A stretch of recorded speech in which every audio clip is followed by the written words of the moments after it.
सकाळीच बोलले, घराण्याशिवाय कोणी बोलायचं? बोलणारा कोणतरी घरंदाज पाहिजे.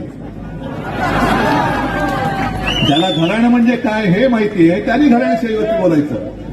ना घरादाराचा पत्ता, कुटुंबाचा पत्ता, आणि तो आमच्या घराण्याशिवायवरती बोलताय.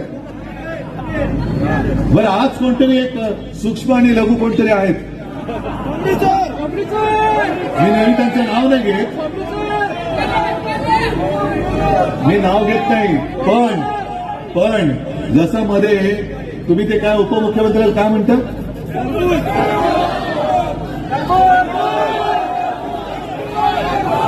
कळलं तुम्हाला ना?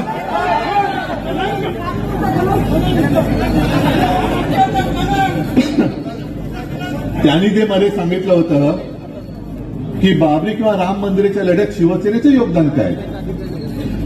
आणि तुम्ही हाफ पॅन्टीत होतात. पण आज हे सूक्ष्म आणि लघु बोलले, शंकराचार्यांचं हिंदुत्वामध्ये योगदान काय.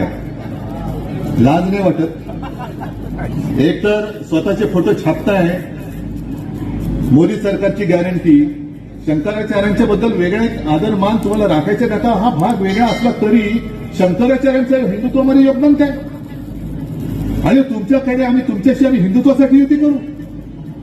आम्ही कुठे काय बोललं तर फटकन अपमान बोंबलतायत. मग आज माझं जाहीर त्यांना आव्हान आहे की राम मंदिराच्या लोकार्पणाच्या आधी भाजपाने हिंदूंची माफी मागावी. हिंदूंची माफी मागा. कारण तुम्ही एक तर शंकराचार्यांचा मानपान ठेवत नाही स्वतःचेच फोटो छापण्यासाठी.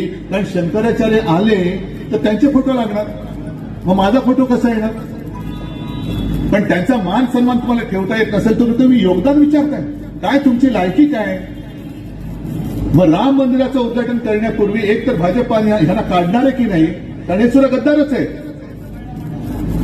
पण त्यांचं योगदान विचारताना भाजपने आता पहिले हिंदूंची माफी मागितली पाहिजे. त्यांनी सगळं वातावरण राममय करताय, आम्ही पण त्याच्यात सहभागी आहोत. आम्हाला सुद्धा आनंद आहे, राम मंदिराचं लोकार्पण होत आहे, आम्ही अपशकुनी नाही आहोत. आम्हाला देखील आनंद आहे, कारण कित्येक कारसेवक हे शिवसैनिक होते. स्वतः शिवसेना प्रमुखांनी त्याची जबाबदारी घेतली होती. आणि हाच तो क्षण, हाच तो दिवस जो वर्षानुवर्षे लढा चालला होता तो संपवून तिथे राम मंदिर उभा राहतंय, याच्यासारखा आनंदाचा दुसरा क्षण असू कोणता शकतो. पण तो आनंदाचा क्षण हा आपल्या केवळ प्रभू रामचंद्राच्या प्राण प्रतिष्ठापनेचा नाहीये, तर राष्ट्राच्या अस्मितेच्या प्राण प्रतिष्ठापनेचा आहे. राष्ट्राची प्राण प्रतिष्ठा आहे ती, आमची प्रतिष्ठा आहे, आमची अस्मिता आहे. आम्हाला सुद्धा आनंद होतोय आणि म्हणून आम्ही त्या दिवशी काळाराम मंदिरात जातोय. गोदावरीच्या तीरावरती आम्ही आरती करणार आहोत. मी आमंत्रणाच्या फालतू राजकारणात पडलो नाही. मला बोलवतात का, बोलवलं तर जाणार का, अरे जायचं तेव्हा जाईन. यापूर्वी सुद्धा गेलो होतो, उद्या सुद्धा जाईन, कधी जाईन मी. राम माझा सुद्धा आहे, राम आमचा सुद्धा आहे. आम्ही काय परग्रहावरून आलेलो नाही आहोत.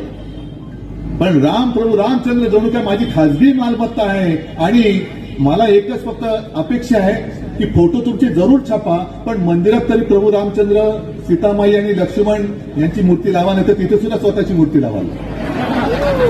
काय भरोसा नाहीये.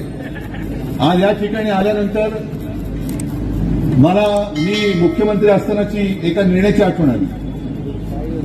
आपण निर्णय घेतला होता की मुंबईचा नवीन विमानतळ होतोय, त्याला काय नाव द्यायचं. माझ्याकडे कोण आलं होतं शिष्टमंडळातून, आले होते, गेले मिंद्यांकडे. मग मिंदे बसले 1.5 वर्ष, का बोंबलत नाही आता. त्यावेळेला तिकडे शिवसेना प्रमुखांचं नाव देण्याचं ठरलं होतं, पण मी अडून नाही बसलो. मी म्हटलं स्थानिकांची इच्छा असेल, मी त्या स्थानिक लोकांच्या जनतेबरोबर आहे. आणि जर स्थानिकांची इच्छा असेल, स्थानिकांची मागणी असेल की विमानतळाला दिवाणचं नाव दिलं पाहिजे, म्हटलं दिवाणचं नाव द्या. मंत्रिमंडळाने ठराव मंजूर केला.